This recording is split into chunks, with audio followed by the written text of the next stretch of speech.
found that as a solo founder, I tend to have a lot of opinions on things, but the most creativity and innovation comes when I open up to other ideas. Our Daily Greens product, that idea came from our customers, where I literally just asked our best customers, what do you think we should do next? And they're like, it'd be great if we had a green vegetable shot. I was like, oh, okay.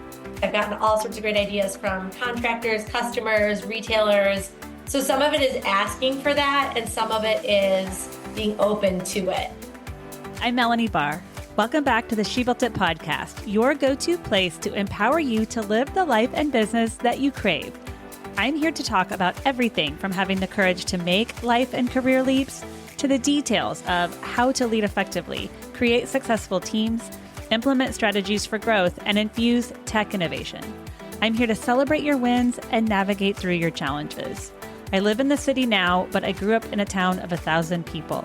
I've navigated major life leaps, a senior level corporate career, worked in professional sports, and now as a successful entrepreneur who loves business, technology, family, and making meaningful connections with you and the She Built It community. I also love a good workout and dose of self-care. Magic happens when we focus on the part of ourselves and our business that brings us joy. So turn up the audio, open your favorite notes app, grab your favorite drink, and here we go. Welcome back to the She Built It podcast. Thank you for joining us, Leslie. You are the founder and CEO of Vitaminis. Tell us about your background and what led you to start your company. Yes, my background in my personal life, I've always been really passionate about nutrition. I really believe what you put in is what you get out in terms of your health. And I've always lived my life that way. And professionally, I worked in consulting for consumer products companies. Then I worked in the beverage industry, in the alcoholic beverage industry. While I was working in the alcohol industry, we saw a lot of research and data coming in about how consumers wanted better for you, nutrient dense, clean label foods. And that really resonated with my personal passion. But I knew being in alcohol, we were never going to do anything with that. So then during the pandemic, I had the chance to actually pursue this idea that I had for Vitaminis when I was working for a hotel company at the time that shut down, and out of my routine, thinking about how to meet nutritional needs, make sure our immune systems were strong in the phase of COVID, and not really being satisfied with all the supplement options out there, pills, powders, gummies, and had the idea for Vitaminis and ran with it. I love that. And when I buy things, I think, what is in this? And I have a 10-year-old daughter who keeps trying to tell me things are healthy. And I said, okay, read the ingredients. Can you pronounce them? Because if you can't pronounce them, then maybe we should think about this. So love what you're doing, getting healthy options to us more easily. What was the gap that you saw in the functional food and beverage market that Vitaminis aims to fill? So specifically, supplements are becoming more needed. People are understanding more why they need to think about vitamins, nutrients, and adding these things into their diet. There's a bunch of different reasons for that, but some of them are industrialized farming. A lot of our produce that you buy, so even if you're eating all the fruits and vegetables, it doesn't have the nutrition that it used to. And if you're eating a lot of processed foods, it can actually affect your gut so that you can't absorb the nutrients that you're getting.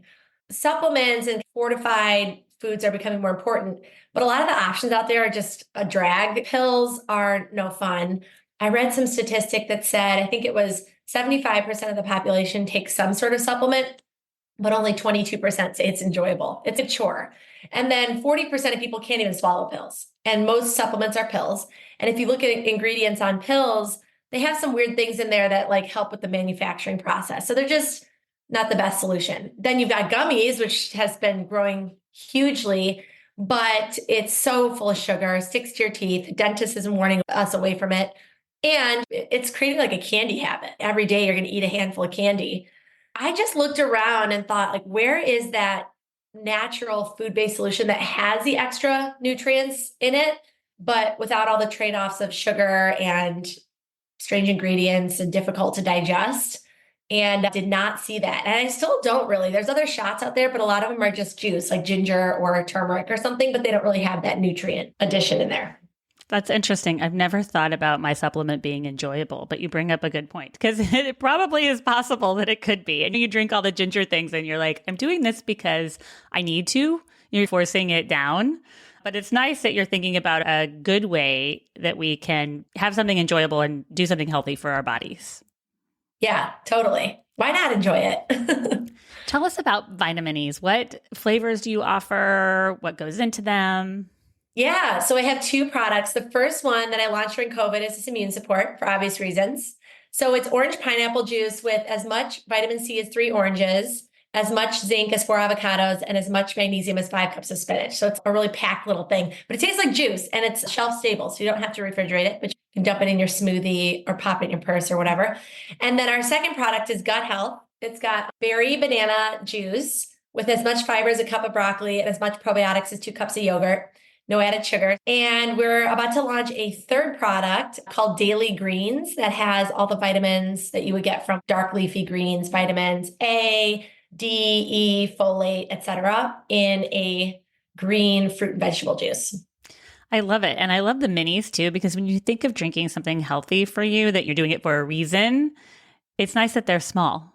Get it down, feel good about yourself, not have the gummies stick to your teeth. That was the whole vision, is that it should be easy and tasty. I hear all the time, especially for older people or kids, that they have trouble drinking a lot. You give your kids something healthy and they take one bite of it and you're like, oh, they're not getting it all in there.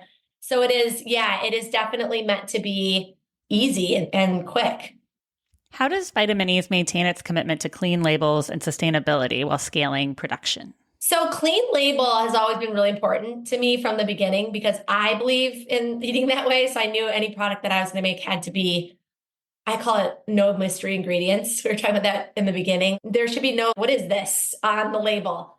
But I will say that I understand now, having gone through this process, why most products are the way they are, because the whole system is set up around a particular type of product. Even my formulator, when I said, okay, here's my vision, here's what I want in it, I don't want any added sugar. He multiple times sent me back product with added sugar.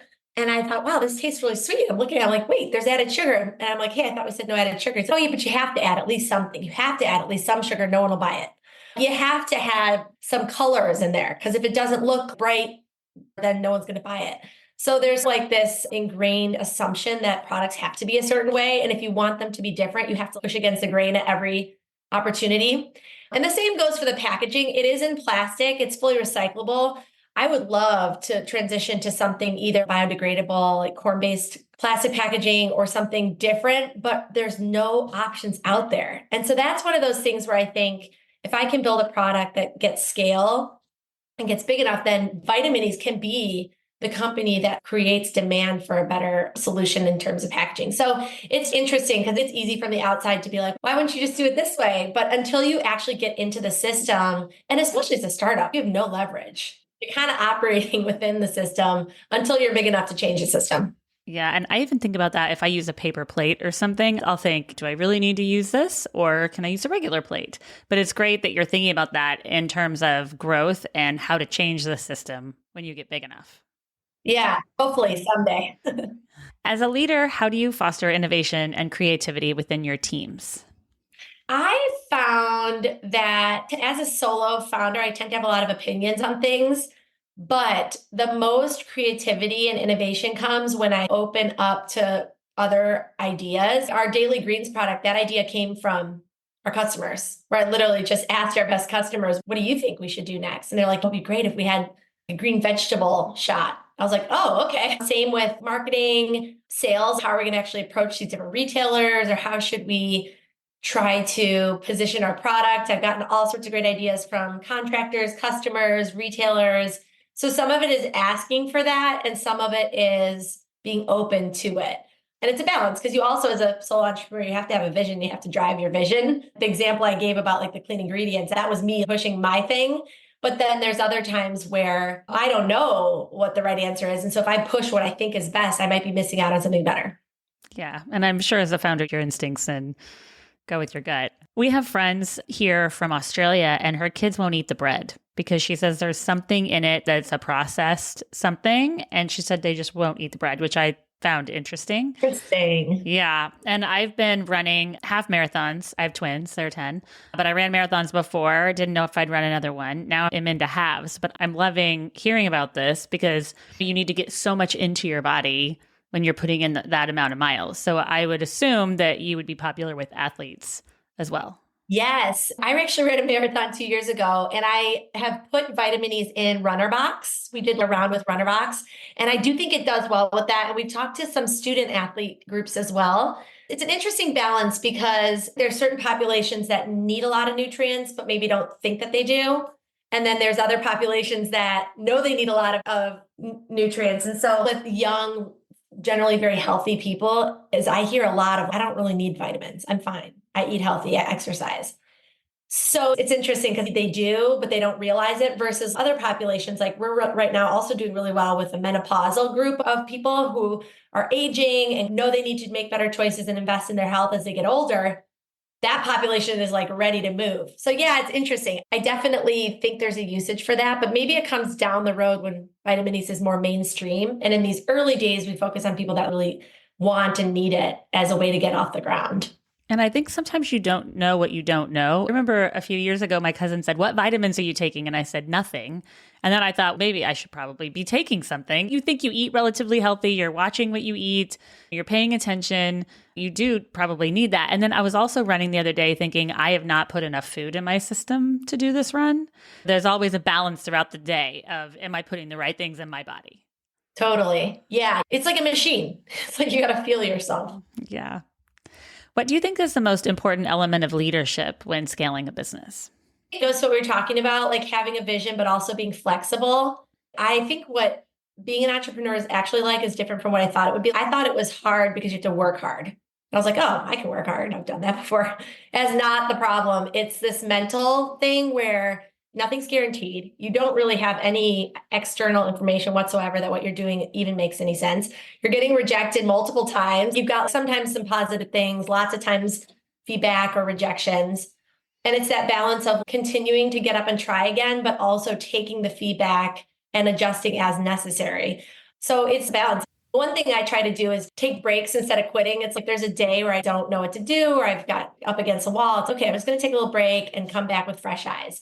And then you're not quitting, but yet you're still taking care of yourself and giving yourself a breather, if you will, so that you can continue on. Because in this journey, it's been 2.5 years. There've probably been 100 times that I could have easily justified quitting. So this retailer told me that my product is never going to work, or this investor told me I'm wasting my time, or so many examples. And so you have to take the feedback that you want, but yet carry on. It's great that you're taking those breaks because I'm sure you come back with fresh eyes and probably more energy. And out of the hundreds of women I've talked to and interviewed, some of the most successful companies will tell me, I sold my car to do this. I was told no a million times. I almost quit and walked away. And now they're running highly successful businesses. So good for you for sticking it out. I was thinking about that, the founder of It Cosmetics. She's written that book, and it's amazing to read about what she went through because she and her husband were co-founders. Both of them had nothing, and it's amazing. You can read those things and think, oh, they're just special people, or maybe this person has qualities that make them able to do this, but I can't do it. But that's not true.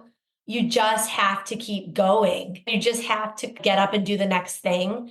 And sometimes it's because you don't have an easy way to quit. The reality is I've put in a lot of time and my own money into this business. I can't just leave it. And it also will make you stronger. Going through these moments doesn't feel like it, but it will. And if you listen to the She Built It podcast, I've talked to people who've taken out mortgages on their homes, who've taken out loans, who've sold their car and said, I just have this crazy confidence in myself. Selling your car, kind of need your car to get around. But now she's running a highly successful business. How do you balance the demands of being a CEO, and we just touched on this a little bit, with your personal life and wellness? Making time for what refreshes you, because running your own business, there's endless. It could be a 365 job. So trying to just carve out that time to get a workout in or meet a friend or get outside, even if you feel like you should be doing something else, you have to realize it's a long game. It's a marathon, so to speak, not a sprint. And then I personally too, with my family life, so I have 4 kids and I try really hard to compartmentalize as much as I can so that when I'm with my kids, I'm not distracted by work. And when I'm working, I'm really working and not distracted by my kids. Because what I found is when I don't have good lines in between, that's when everybody feels shortchanged, or I feel like I didn't do a good job at work, or I'm frustrated or my kids don't feel like I'm listening to them. So that's another thing I really try to do is create some very strict lines, which might mean I don't really get much done after the school hours from 3:30 to 5, even though I could, because the kids are popping into my office and want to show me something they made at school. So I have to think about that. So, okay, I'm not going to schedule anything important in there. So maybe I can get some work done. But if my kid comes in and wants to show me something, I can give them that attention. It's such good advice. And as a mom of twins, I completely understand. I don't have four. So good for you for building your business with four. But you're so right. I wake up 6 a.m., then you get them out the door. Then I work straight through. And I was just talking about this the other day. I was trying to run in the morning and then I was feeling like I wasn't getting enough done. So now I drop them off at their practices, whatever it is they're doing, and I run during that time. My kids are old enough now that I can do that. There was a time I couldn't. But it's so interesting how you have to figure out how to adjust life and make it work for you. So good for you for setting up that time. You can feel good about the things that you're doing. Yeah, because that's important to me too. And everyone has their own values. And I think that's the thing is it's like, what do you value? And make sure that your time reflects that. If you value being in shape, make sure you're scheduling workout. If you value going to your kids' games, make sure you're doing that. Because where you can really get into trouble is where you value something and you don't carve out that time, then you're going to feel guilty and sad and upset. So true. Thank you so much for joining us today and sharing your health and wellness wisdom with us. Please tell us where we can find Vitaminis. How can we find them and buy them? Yes. So hopefully you'll share a link with your listeners to drop their email and I'll send them a coupon for our website. So our website that's where I love people to come because then we can talk to you, we know you, and you'll know us. But that's vitaminisbrand.com. But we're also online at Amazon. So sometimes you have to search Vitaminis juice or add a couple more keywords to find us in there. Because if you just put Vitaminis, sometimes the vitamin brands pop up. And we're also just as of a couple weeks ago on Walmart Marketplace also. So you can find us there. And then if you're in the Midwest, we are in 80 retail locations here, Fresh Time and the Fruitful Yield, as well as some independents. And we have a store locator on our website and hopefully more places soon. We're also on social media. TikTok and Instagram and Facebook is all at Vitaminis brand. So find us there too. Thank you for joining us today. I'd love to hear from you. Reach out to me at hello@shebuiltit.com on our She Built It website or at She Built It on social. Thank you to my editor, Rich Streffolino, who always makes us sound good. Until next time, let nothing stop you from experiencing the life and business that you crave.